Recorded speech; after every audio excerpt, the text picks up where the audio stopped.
Thank you so much. It's wonderful to be here on such a damp and rainy afternoon. It was great that you managed to find this place through the rain. I'm hoping that this afternoon will be a little bit hotter inside than it is outside.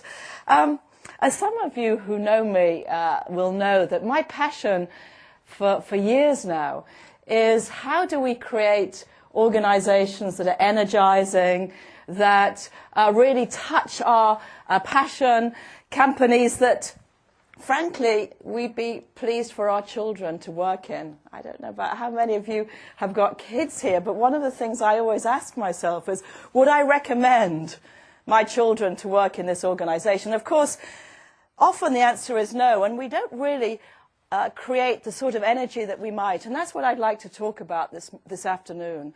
Over the last decade, I and my colleagues at London Business School have built the world's most substantial research on teams.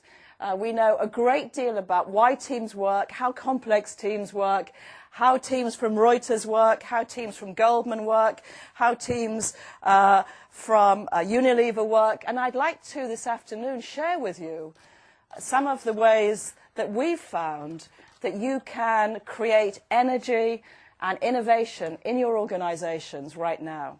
So, let me start by saying a little bit about what I mean when I use the word hotspot.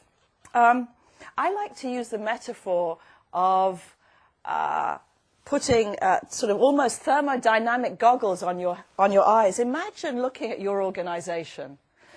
And instead of looking at it in terms of an organizational chart or an organizational structure, think about it as looking at it in terms of its energy. Okay, so you're looking across the organization in terms of its energy. And as you look across the company, for most of the time, it's business as usual. You know, it's just green. It's nice and comfortable, but it's just green.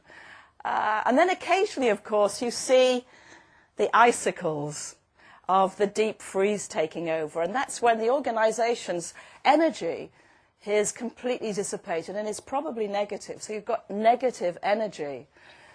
And then just occasionally, as you look at the organization, you see suddenly a spark of energy takes place. And that spark of energy has a huge effect on the people around it, and it's sort of contagious. And suddenly, you see this hotspot. And a hotspot can be a time, a place, a team. It can be a community. It can last for a week. It can last for a month. I'm going to talk today about some that have lasted for years. And in that, you feel incredibly energized, incredibly excited, incredibly innovative.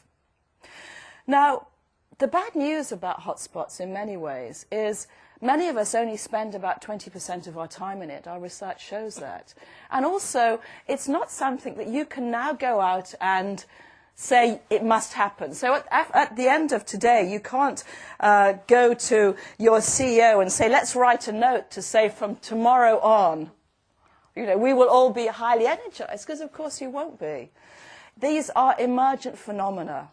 And they emerge as a result of a whole complex system of factors that come together. So it takes a lot of different things to build hotspots.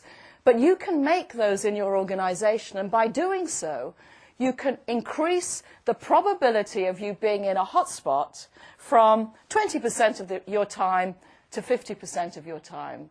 And how many of us wouldn't want to do that? How many of us wouldn't want to be in a place where we feel energized?